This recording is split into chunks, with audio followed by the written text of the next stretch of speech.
Doctor Mohammad Yunus সাহেবের বিয়ের বয়স আজকে 10 মাস। উনি হানিমুন করতে করতে করতে করতে এখনো দুর্বল হয় নাই। উনি ঘুরতেছেন, ফিরতেছেন, খাইতেছেন, ঘুমাচ্ছেন। এখনো ওনার সংসার জীবনে ফেরা হয়নি। উনি এখনো এক দেশ থেকে আরেক দেশে হানিমুনে বেড়াচ্ছেন।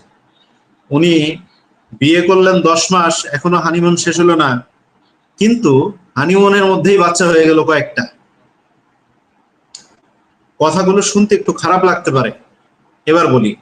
2013 সালে ডক্টর মোহাম্মদ ইউনূস সাহেবের গ্রামীণ বিশ্ববিদ্যালয়ের আবেদন করেন প্রথমবার।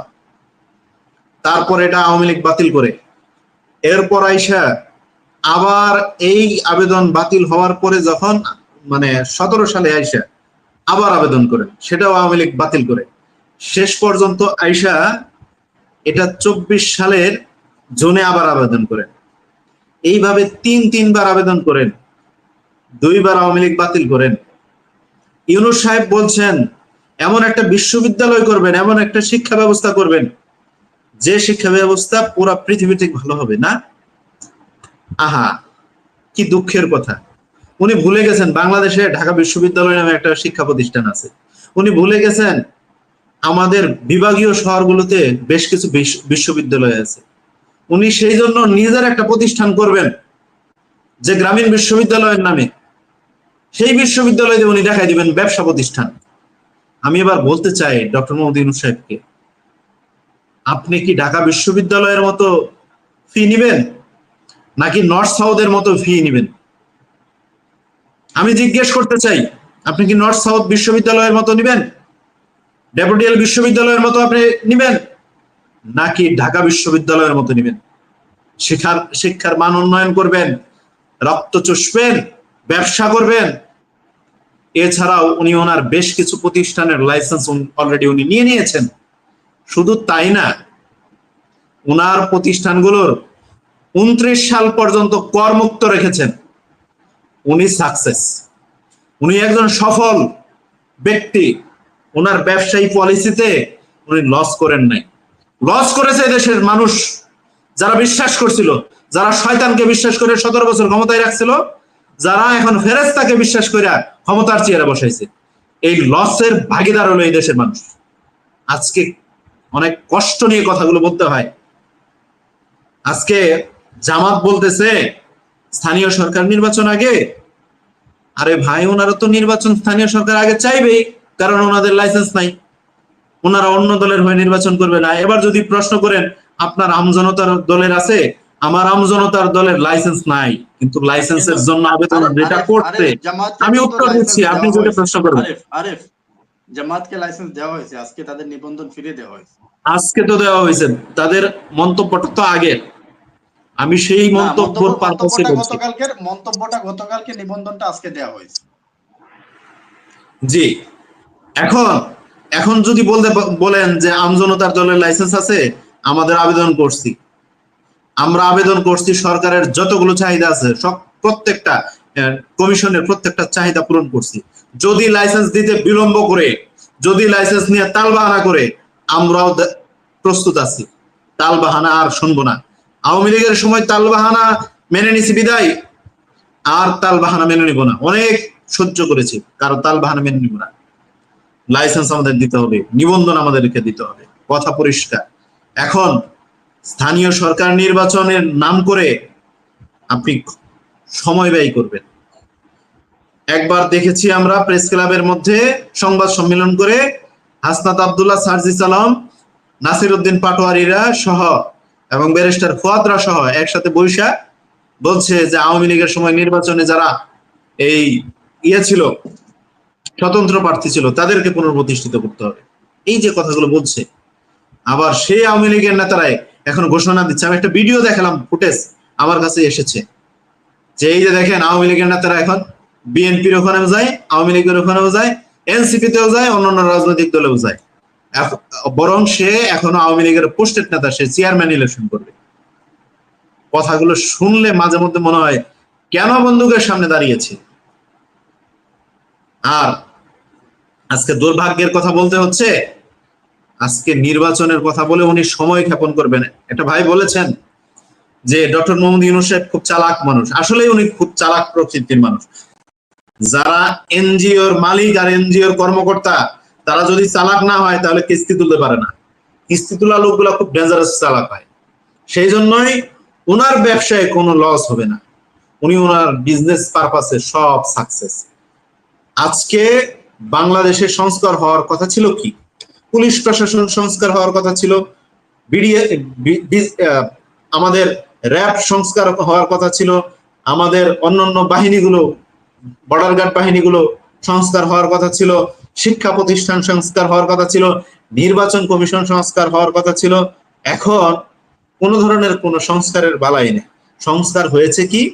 পুলিশের পোশাক পরিবর্তন করো। সংস্কার হয়েছে ডক্টর মোহাম্মদ ইউনূস সাহেবের ব্যবসায়িক লাভ হয়েছে। সংস্কার হয়েছে কি? উপদেষ্টাদের পিএসআই লক্ষ লক্ষ কোটি টাকার মালিক হয়ে যাচ্ছে। তাহলে উপদেষ্টারা কি করছে? আমার মনে হয় ওনারা খুব ফেরেস্তা, নাকে সরিষা মাখে আর ঘুমায়, আর শুধুমাত্র দোষ ওনাদের পিএসদের, এটাই মনে হচ্ছে, তাই না? এরকমই কিছু। দেশ ফতুর হচ্ছে, দেশের মানুষ আজকে উদ্বিগ্নে আছে। কি অবস্থায় ইউনূস সাহেব কি সংস্কার করবেন? ইউনূস সাহেব মানুষের কাঁধে দোষ চাপায় দেওয়ার চেষ্টা করছেন। ওনার মন্ত্রী পরিষদের অর্থাৎ উপদেষ্টা পরিষদের ব্যক্তিরা দোষ চাপিয়ে দেওয়ার চেষ্টা করছে। গত 19 তারিখে নাটকীয় একটা বৈঠক হয়েছিল। সেই বৈঠকে ইউনূস সাহেব ক্ষিপ্ত হয়ে বলছিলেন যে আপনারা আমার কথা না শুনলে আমি কিন্তু জুনের মধ্যে নির্বাচন দিয়ে ক্ষমতা ছেড়ে চলে যাব, আপনারা থাইকেন। সেটারে ওনারা বানাইছে যে ইউনূস সাহেব পদত্যাগ করতে চাইছেন। কি নাটক মন্তস্থ করা হইলো। উনি যদি পদত্যাগ করতে চাইতেন তাহলে উনি এতদিন কেন বসে থাকলেন? উনি পদত্যাগ করতেন। বাংলাদেশে কি এমন ছেলে জন্ম নেয় নাই যে ইউনূস সাহেব না থাকলে দেশ পরিচালনা করতে পারবে? যদি কেউ না পান, এখানে টক শোতে যারা আছে তাদের কেউ বসায় দেন। যতই অযোগ্য ব্যক্তি হোক, সে ক্ষমতার চেয়ারে বসলে যোগ্য ব্যক্তি হয়ে যায়। এটা মনে করতে হবে। যোগ্য ব্যক্তি হয়, তারপরে তার দুইটা যোগ্যতা হয়, একটা হলো চুরি করার যোগ্যতা আর একটা মানুষের সেবা করার যোগ্যতা। যদি মানুষ ভালো হয় তাহলে সেবা করবে, আর ব্যক্তি মানুষ যদি চোর হয় তাহলে চুরি করবে। এখন ক্ষমতার চেয়ারে বসে আছে অনেক ব্যক্তি, এনজিও থেকে আনা হয়েছে। একজন কিস্তি তোলা ব্যক্তির বানানো হয়েছে স্বাস্থ্য উপদেষ্টা। উনি সংস্কার করছেন কিস্তির, উনি কি আর স্বাস্থ্যের সংস্কার করবেন? উনি ওই দিকে ওনার মনোযোগ, উনি কিস্তি তোলায় ব্যস্ত আছেন। সেই জন্য আমাদের 4 জন জুলাই গণঅভ্যুত্থানের 4 জন যোদ্ধা বিষ পান করতে হয়েছে, আত্মহত্যা করার পথ বেছে নিতে হয়েছে। আরে ভাই, তারা দেশের জন্য জীবনটাই দিয়ে দিল, তাদের সুচিকিৎসা করতে পারেন না। বড় বড় দামি দামি গাড়ি, বিলাসবহুল গাড়ির বহর উপদেষ্টাদের, সচিবদের, আমলাদের, আর আমার ভাইরা চিকিৎসা পায় না। বিদেশে তাদেরকে নিয়েই যাওয়া হয় না আজকে 10 মাস। আমার ভাইদের চিকিৎসাই হয় না। সচিব আমলাদেরকে গিফট করা হয় আইফোন। ওরে বাবা রে বাবা, ঠেকাই কেডা? আইফোন কেন? বাটন ফোন চালাইলে কেউ কি দোষের কিছু মনে করে? না, আমার মতো এই যে আরিফ বিল্লার মতো 10,000 টাকার কম দামি মোবাইল চালালে অসুবিধা হয়। আপনারা সেগুলো করতে পারেন না। আপনারা বিলাসবহুল গাড়িতে চড়বেন, বিলাসবহুল বাড়িতে থাকবেন, বিলাসবহুল হোটেলে খাবেন, আর বিলাসিতা করবেন। ফোন, দামি দামি টাকা, ঘড়ি, আরো বিভিন্ন পোশাক আদি এগুলা করবেন। কিন্তু আমার যে জুলাই গণঅভ্যুত্থানে চোখ হারানো, পা হারানো ভাইরা, তাদের চিকিৎসাগুলো হবে না। সেই জন্য আমরা নূরজাহানের পদত্যাগ চেয়েছি। বলেছি নূরজাহানের মতো ব্যক্তিদের ক্ষমতা থাকার কোনো প্রয়োজন নাই। প্রয়োজন হলে, টাকার অভাব হইলে গাড়ি বাড়ি মোবাইল এগুলা বিক্রি করে, বিলাসবহুল এগুলো গাড়ির বহর বিক্রি করে আমার ভাইদের চিকিৎসা করেন। সেই সংস্কার আপনারা করতে পারেন নাই। সংস্কার কোনটা করতে গেছেন? যে রাজনৈতিক দলগুলো তাদেরকে নিয়ন্ত্রণ করার চেষ্টা করছেন। রাজনৈতিক দলগুলো তাদের মুক্তমনা রাজনীতি তারা করে যাবে, এটাই স্বাভাবিক। তাদেরকে নিয়ন্ত্রণ করতে গিয়ে তাদের সাথে বৈষম্য তৈরি করে দেশের মানুষের ভোটাধিকার হরণ করে এনসিপির মতো একটা রাজনৈতিক দলকে শুধুমাত্র পুঞ্জীভূত করে তাদেরকে শুধু প্রায়োরিটি দিয়ে বাংলাদেশের আর কোনো রাজনৈতিক দলকে রাজনৈতিক দল মনে হয় না।